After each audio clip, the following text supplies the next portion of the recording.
एक शांत रात थी। एक बस पहाड़ी इलाके से गुजरती हुई नजर आई। बस के अंदर दो पैसेंजर्स थे जो एक दूसरे को जानते नहीं थे। एक का नाम आना था जो एक नर्स है, और दूसरा था फ्रेडी, एक कॉमिक आर्टिस्ट। फिर एक छोटा सा हादसा हुआ। आना की किताब अचानक नीचे गिर गई। इसी बहाने दोनों की बातचीत शुरू हो गई। बातों बातों में पता चला कि दोनों एक ही छोटे से टाउन में रहते हैं। इसी दौरान फ्रेडी को मौका मिला अपना टैलेंट दिखाने का। उसने आना का चेहरा स्केच करने की कोशिश की। जो माहौल पहले थोड़ा ऑकवर्ड था, अब धीरे धीरे हल्का और कंफर्टेबल होने लगा, क्योंकि फ्रेडी लगातार आना से बात करने की कोशिश करता रहा। लेकिन अचानक ही माहौल बदल गया। बस जिसमें वो दोनों सफर कर रहे थे, एक एक्सीडेंट का शिकार हो गई। आना की आंखें अपने घर में खुलती हैं, लेकिन पूरी तरह से कंफ्यूजन के साथ। उसने कुछ अजीब सा महसूस किया जब उसने देखा कि उसके अंडर आर्म्स के बाल घने होने लगे हैं। ये इस बात का इंडिकेशन था कि शायद वो काफी लंबे समय तक बेहोश थी।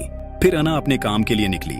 जब वो हॉस्पिटल पहुंची तो उसने देखा कि कुछ तो अजीब हो रहा है। पूरा बिल्डिंग जहां वो काम करती थी खाली पड़ा था। एक भी इंसान नजर नहीं आ रहा था। कंफ्यूज्ड आना ने डिसाइड किया कि वो बाहर जाकर चेक करेगी, लेकिन वहां भी उसे जिंदगी के कोई साइंस नहीं मिले, सिर्फ खाली सड़कों और एक अजीब सा सन्नाटा। पैनिक और डर के मारे आना वापस अपने घर चली गई ताकि थोड़ा आराम कर सके, और दिल ही दिल में ये उम्मीद करती रही कि शायद कोई मिल जाए।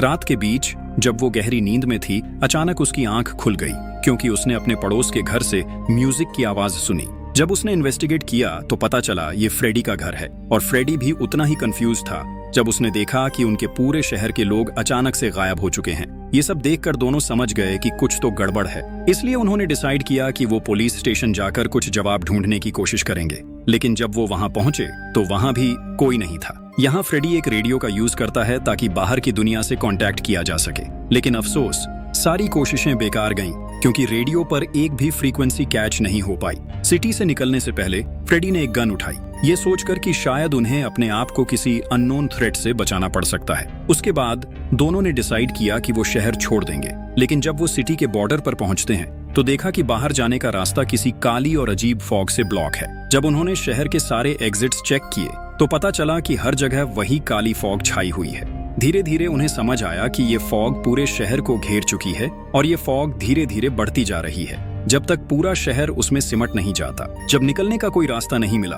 तो आना और फ्रेडी वापस शहर के सेंटर की तरफ गए ताकि एरिया को और एक्सप्लोर कर सकें। रास्ते में आना को एक रेस्टोरेंट मिला, लेकिन जैसे ही वो उस जगह के पास पहुंची, वो एरिया अचानक से लोगों से भर गया, और तब पता चला ये सब एक फ्लैशबैक था साल 1992 का, जब आना और फ्रेडी दोनों काफी छोटे थे। आना अपने बचपन को देखती है, जो अपनी मासी लू के साथ एक अच्छा पल बिता रही होती है। वहीं दूसरी तरफ फ्रेडी जो बाहर खड़ा होता है, उसे भी एक फ्लैशबैक आता है अपने बचपन की यादों का, जब वो एक कार्निवल पोस्टर देखता है जो उसकी माँ से जुड़ी एक पुरानी याद को ट्रिगर करता है। आना जैसे ही अपनी मासी को छूने की कोशिश करती है, वो पूरी मेमोरी तुरंत गायब हो जाती है और दोनों वापस प्रेजेंट टाइम में लौट आते हैं। आना जो अभी भी कंफ्यूज थी, ये सोचने लगती है कि क्या ये हेलुसिनेशन कोई सिग्नल है, क्या ये उनके लिए सॉल्व करने वाली कोई मिस्ट्री है। वो अपनी रियलिटी को लेकर भी शक करने लगती है। उसका शक होता है कि शायद बस एक्सीडेंट के वक्त ही वो दोनों मर चुके हैं। फ्रेडी ने ये बात सुनी, लेकिन उसने इस बात को न तो पूरी तरह झुठलाया और न ही एक्सेप्ट किया, बल्कि उसने ये सोचा कि हो सकता है वो किसी पैरेलल डायमेंशन में फंसे हुए हैं जो उस बस एक्सीडेंट की वजह से हुआ हो। तो अब ये जानने के लिए कि उनके पास कितना वक्त बचा है, फ्रेडी ने फॉग की स्पीड कैलकुलेट करनी शुरू की। कैलकुलेशन के बाद फ्रेडी ने एस्टिमेट किया कि अगले 3 दिनों के अंदर पूरा शहर फॉग से ढक चुका होगा। टाइम लिमिटेड है। ये समझकर आना और फ्रेडी ने डिसाइड किया कि वो सुपरमार्केट जाकर कुछ जरूरी सामान इकट्ठा करेंगे। इसी दौरान बातचीत के बीच आना को अचानक एक वॉइस रिकॉर्डिंग याद आई जो उसने सबसे पहले हॉस्पिटल में मिली थी। यहीं से दोनों वापस हॉस्पिटल गए और सीधा सीसीटीवी रूम में पहुंच गए। आना ने रिकॉर्डिंग प्ले की और तब उसे रियलाइज हुआ कि ये एक डॉक्टर की आवाज थी जो डिस्कस कर रहा था कि क्या 3 दिन बाद किसी पेशेंट का लाइफ सपोर्ट बंद कर दिया जाए या नहीं। और उस रिकॉर्डिंग में एक बच्चे का नाम भी मेंशन किया गया था। तब जाकर सच सामने आया। असल दुनिया में आना और फ्रेडी पिछले 2 महीने से कोमा में थे, उस बस एक्सीडेंट के बाद जो उन दोनों के साथ हुआ था। और अब उनकी कॉन्शियसनेस एक ऐसी रियलिटी में फंसी हुई है जो दर्शाती है उनके जीवन के आखिरी 3 दिन, जिनमें उनका डॉक्टर डिसाइड करेगा कि उनकी सफरिंग खत्म कर दी जाए हमेशा के लिए। ये सब समझने के बाद आना ने डिसाइड किया कि उसे अपने कोमा से बाहर आना है और वापस रियलिटी में लौटना है। इसलिए एक रास्ता ढूंढने के लिए फ्रेडी ने आना को मनाया कि वो दोनों उस काली फॉग के अंदर जाकर जवाब ढूंढते हैं। जब वो सक्सेसफुली फॉग के अंदर घुसते हैं तो उन्हें एक बड़ा सा पत्थर का गेट मिलता है। जिसे देखकर फ्रेडी कहता है कि उसने इस गेट को पहले भी देखा है, लेकिन अफसोस ये गेट खुल नहीं रहा था और इसे खोलने वाली कीज जमीन पर बिखरी हुई थीं, लेकिन उनकी तादाद बहुत ज्यादा थी। फ्रेडी कीज ढूंढने में लगा होता है, तभी अना को गलती से एक लंबी सी चेन मिलती है जो एक बड़े से पत्थर से बंधी होती है, जो ये इंडिकेट करती है कि शायद ये सब जानबूझकर इस तरह से रखा गया है। पैनिक के बीच अना और फ्रेडी मुश्किल से फॉग से बाहर निकलने में कामयाब हो जाते हैं। हालांकि फ्रेडी एक पॉइंट पर लगभग पकड़ा ही गया था जब वो कार कीज उठा रहा था जो नीचे गिर गई थी। जब वो सेफ हो जाते हैं तो दोनों वापस शहर लौट आते हैं। वहीं फ्रेडी और आना मिलकर जो कुछ भी उन्होंने फॉग के अंदर देखा था उस पर डिस्कस करते हैं और इस बात पर भी कि वो इस रियलिटी से कैसे निकल सकते हैं। थोड़ी देर बाद वो फ्रेडी के घर पहुंचते हैं, लेकिन जैसे ही अंदर जाते हैं एक और फ्लैशबैक ट्रिगर होता है 1992 का। फ्रेडी को याद आता है एक पल जब वो अपने कमरे में अकेले बैठा कॉमिक्स बना रहा था। तभी उसके पापा आए और उसे बोला कि वो उसे कार्निवल ले जाएंगे। ये एक खुशी भरा पल था, लेकिन छोटा फ्रेडी उस वक्त इस बात को समझ ही नहीं पाया। असल में ये आदमी उसका असली बाप नहीं था, लेकिन फिर भी जो प्यार और केयर उसने फ्रेडी को दिया, उस वक्त फ्रेडी उसे समझ नहीं पाया क्योंकि उसका ध्यान सिर्फ उसके ड्राइंग्स में था। फ्लैशबैक के बाद आना और फ्रेडी सिटी से निकलने के लिए एक नया रास्ता ट्राई करते हैं, इस बार नदी के रास्ते से, लेकिन वहां भी कहीं जाने का कोई रास्ता नहीं मिलता। नदी में सफर के दौरान एना और फ्रेडी अपनी जिंदगी के बारे में बातें करते हैं। फ्रेडी बताता है कि उसे बचपन से ही डरावनी चीजें ड्रॉ करना पसंद था। उसके लिए हॉरर एक ऐसी फीलिंग थी जो उसे जिंदा होने का एहसास दिलाती थी। वो कहता है कि उसके बनाए हॉरर सीन्स कभी कंप्लीट नहीं होते थे, या फिर उनका एंड ऐसे होता था जो कभी खत्म नहीं होता, जैसे एक ऐसी कहानी जो चलती जाए बिना रुके। अना के घर लौटने के बाद फ्रेडी एक सरप्राइजिंग बात शेयर करता है। वो बताता है कि उसके बनाए गए कॉमिक में एक मिस्टीरियस स्टोन गेट था जो बिल्कुल उसी गेट जैसा लगता है जो उन्होंने पहले देखा था, और उस गेट को खोलने वाली की भी बहुत मुश्किल से मिलती है। कॉमिक के उस पेज पर एक डेट लिखी थी जो एग्जैक्टली उसी वक्त के आसपास की थी जब आना को उसकी आंट एक कार्निवल ले गई थी। ये सब जानकर फ्रेडी और आना डिसाइड करते हैं कि सच क्या था। ये जानने के लिए उन्हें सिटी पार्क जाना चाहिए। जैसे ही वो पार्क पहुंचते हैं, अचानक दोनों 1992 में पहुंच जाते हैं। वहीं दोनों विटनेस करते हैं कि कैसे फ्रेडी और एक छोटा लड़का उसी जगह पहुंचते हैं। यंग फ्रेडी अपने दो दोस्तों के साथ आया था। वहीं दूसरी तरफ आना, जो उस वक्त बहुत खुश लग रही थी, अपनी आंट लू के साथ आई थी। फ्रेडी और आना उस वक्त एक दूसरे को नहीं जानते थे, लेकिन बिना जाने वो दोनों उस वक्त एक ही जगह पर थे जब फ्रेडी और उसके दोस्त एक हॉन्टेड हाउस के अंदर जाने का प्लान बना रहे थे। इसी बीच आना और उनकी आंट घर लौटने का प्लान बना रहे होते हैं। आना को रियलाइज होता है कि वो दोनों बचपन से ही किसी तरीके से कनेक्टेड थे। तभी आना अपने करंट सिचुएशन को 1992 के इंसिडेंट से जोड़कर देखने लगती है। उसे याद आता है कि कार्निवल से लौटने के बाद उसने और उसकी आंट ने घर पर एक ड्रामा किया था जिसमें आना को एक नाइट बनना था। वही ड्रामा करते वक्त आना ने गलती से एक कैंडल गिरा दी थी जो आग लगने की वजह बनी, और उसी फायर एक्सीडेंट में उसकी आंट की मौत हो गई थी। ये सब याद करते ही दोनों एकदम से चौंक जाते हैं क्योंकि उन्हें एक मॉन्स्टर जैसी आवाज सुनाई देती है। वो दोनों बिना सोचे समझे भागते हैं सीधा स्कूल बिल्डिंग की तरफ।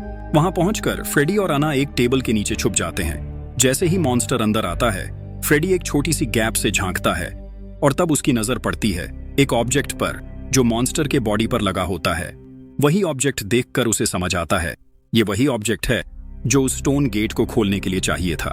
दोनों जब महफूज हो गए तो वापस अना के घर लौट आए। जब तक फ्रेडी घर के सारे दरवाजे लॉक कर रहा था, अना एक पुराना बॉक्स खोलने लगती है जो उसके बचपन की यादों से भरा हुआ होता है। उस बॉक्स में उसे एक किताब मिलती है जो कभी उसने खुद लिखी थी, एक ड्रामा सीन जिसमें विलेन एक मॉन्स्टर था और उस मॉन्स्टर को हराने वाली जो कैरेक्टर थी वो खुद आना थी, एक नाइट के रूप में। इसी क्लू से उन दोनों को एहसास होता है कि यहाँ जो कुछ भी हो रहा है, चाहे वो गेट हो या मॉन्स्टर, ये सब उनकी पुरानी इमेजिनेशन का हिस्सा है जो किसी अजीब वजह से अब इस रियलिटी में मैनिफेस्ट हो गया है। और जब उन्हें ये समझ आ जाता है कि इस नाइटमेयर से बाहर निकलने की चाबी उसी मॉन्स्टर के पास ही है, तो दोनों मिलकर एक प्लान बनाना शुरू करते हैं। कुछ मीट और एक्सप्लोसिव्स से एक इंसानी जिस्म जैसे दिखने वाला डॉल तैयार किया गया। फ्रेडी और आना ने उसे एक जगह पर रख दिया, फिर एक बिल्डिंग के ऊपर से छुपकर देखने लगे। जैसे ही मॉन्स्टर वहां आया और डॉल के करीब पहुंचा, दोनों की सांसें रुक गईं। और सबसे बुरा यह हुआ कि जो जंजीरें उस क्रीचर को रोके हुई थीं, अब टूट चुकी थीं। जानते हुए कि सिचुएशन अब और ज्यादा खतरनाक हो चुकी है, फ्रेडी और आना घबरा जाते हैं और तुरंत भाग निकलते हैं उस क्रीचर से बचने के लिए जो अब उनका पीछा कर रहा था। वो दोनों एक बिल्डिंग से दूसरी बिल्डिंग में भागते रहे और आखिरकार एक चर्च के अंदर जाकर छुप गए। इतने सारे हादसों के बाद अब उनके बीच का रिश्ता पहले से ज्यादा गहरा लगने लगा था। यहीं फ्रेडी अपने दिल की बात कहने की कोशिश करता है, लेकिन उसी वक्त कुछ अजीब होता है। आना को अचानक से तेज दर्द महसूस होता है और तब पता चलता है कि रियल वर्ल्ड में उसका जिस्म लगभग मरने के करीब है। ये सब देखकर फ्रेडी एक बड़ा फैसला लेता है। वो आना को बचाएगा किसी भी कीमत पर। अब बस एक ही रास्ता बचा है, उसे उस मॉन्स्टर का अकेले सामना करना होगा। फ्रेडी तय करता है वो उस की को लेकर ही लौटेगा या फिर कभी नहीं। लेकिन जैसे ही फ्रेडी बाहर जाता है, अना देखती है कैसे वो क्रीचर फ्रेडी को मार देता है और उसे अंधेरे में घसीट ले जाता है। ये सब देखकर अना का दिल टूट जाता है। उसकी आंखों में उदासी और दिल में बेपनाह मायूसी छा जाती है। अना को लगता है कि फ्रेडी ने सिर्फ उसे बचाने के लिए अपनी जान दे दी। इसी यकीन के साथ अना फैसला लेती है अब वो फ्रेडी को ढूंढने जाएगी। लेकिन जैसे ही वो अपने पुराने घर के पास से गुजरती है, उसकी नजर अपने बचपन की कुछ यादों पर पड़ती है और अना अचानक डिसाइड करती है कि एक बार वहां रुकना चाहिए। उसी पल एक अजीब ट्विस्ट के साथ आना एक दर्दनाक सच्चाई का सामना करती है, अपनी आंट की मौत के बारे में। उस दिन जब वो कार्निवल से वापस आई थी, छोटी आना अपनी आंट के साथ घर पर बड़े उत्साह से एक ड्रामा सीन परफॉर्म कर रही थी। उस सीन में आंट लू एक मॉन्स्टर का रोल प्ले कर रही थी जिसे आना हराने वाली थी। लेकिन आना को ये नहीं पता होता कि उसके घर के बिल्कुल बाहर फ्रेडी और उसके दोस्तों को वहां आते देखा गया था। उन्हें लग रहा था कि ये घर किसी भूतिया जगह जैसा है। फ्रेडी, जो अपनी हिम्मत दिखाना चाहता था, उस घर पर पत्थर फेंकने की कोशिश करता है। लेकिन कुछ ही देर बाद फ्रेडी वापस आता है। उसका शरीर बुरी तरह से घायल होता है और तब पता चलता है कि आना की आंट की मौत के पीछे जो वजह थी वो फ्रेडी खुद था। ये जानकर फ्रेडी का गिल्ट और भी गहरा हो जाता है। वो आना से माफी मांगता है एक ऐसे हादसे के लिए जो उसने कभी जानबूझकर नहीं किया था। और इसी गिल्ट की वजह से आखिरकार दोनों एक ऐसी रियलिटी में फंस जाते हैं जो सिर्फ इसलिए पॉसिबल हुई क्योंकि दोनों के अंदर हमेशा गिल्ट था और वो कभी अपनी रियलिटी का सामना नहीं कर पाए। कुछ ही पल बाद मॉन्स्टर अचानक से घर के अंदर आ जाता है। डर के बावजूद अना उसके सामने खड़ी हो जाती है, उस क्रीचर का सामना करती है। जब वो क्रीचर बेहोश हो जाता है, अना उसके शरीर से वो की निकाल लेती है। वक्त बहुत कम था, इसलिए अना जल्दी से फ्रेडी के जिस्म को उठाकर वापस उस स्टोन गेट तक ले जाती है, जहां वो तुरंत गेट खोलने की कोशिश करती है। शुरुआत में की से गेट नहीं खुल पाता, लेकिन फिर अना को समझ आता है कि इस दुनिया से निकलने के लिए उसे और फ्रेडी को मिलकर दरवाजा खोलना पड़ेगा, एक ऐसे सिंबल के रूप में जो दिखाता है कि उनकी तकदीरें एक दूसरे से जुड़ी हुई हैं। आखिरकार अना रियल वर्ल्ड में वापस आ जाती है और होश में आते ही सबसे पहले फ्रेडी के बारे में सोचने लगती है। बेचैनी के साथ अना उसकी तलाश में निकल पड़ती है, लेकिन अफसोस फ्रेडी को तब तक घर ले जाया जा चुका होता है। ये जानकर अना तुरंत उसके घर पहुंचती है। जब वो वहां आती है, एक नर्स दरवाजा खोलती है, आना को अंदर बुलाती है और ले जाती है फ्रेडी के पास, जो अब एक व्हील चेयर में बैठा दिखाई देता है। आना उसके पास जाकर बैठ जाती है और उन लम्हों को याद करती है जो दोनों ने एक ऑल्टरनेट रियलिटी में साथ बिताए थे। लेकिन अभी जिस हालत में फ्रेडी था, उसे सिर्फ एक ही चीज याद थी, उन दोनों की पहली मुलाकात बस में। आना, जो अब भी क्यूरियस थी, फ्रेडी की नैनी से पूछने लगती है। तब उस नैनी ने बताया कि फ्रेडी हर रात एक जैसे सपने देखता है और उन सपनों से ही फ्रेडी बार बार एक अनजान औरत की स्केचेस बनाता रहता है। इन्हीं इमेजेस को बेस बनाकर अना एक बार फिर कोशिश करती है फ्रेडी की उस ऑल्टरनेट दुनिया वाली यादों को वापस लाने की। शुरुआत में फ्रेडी कंफ्यूज्ड होता है, लेकिन धीरे धीरे वो आना के चेहरे को छूता है और तब अचानक उसके मन में एक के बाद एक फ्लैशबैक्स आने लगते हैं, उन सभी पलों के जो उन्होंने साथ बिताए थे। तो दोस्तों, ये थी कहानी आफ्टर मूवी की, जो 2012 में रिलीज हुई थी। एक फैंटेसी हॉरर जॉनर की फिल्म जिसका प्लॉट मेरी नजर में काफी अच्छा था। तो शुक्रिया इस एक्सप्लेनेशन को देखने के लिए। मिलते हैं अगली बार एक नए वीडियो के साथ।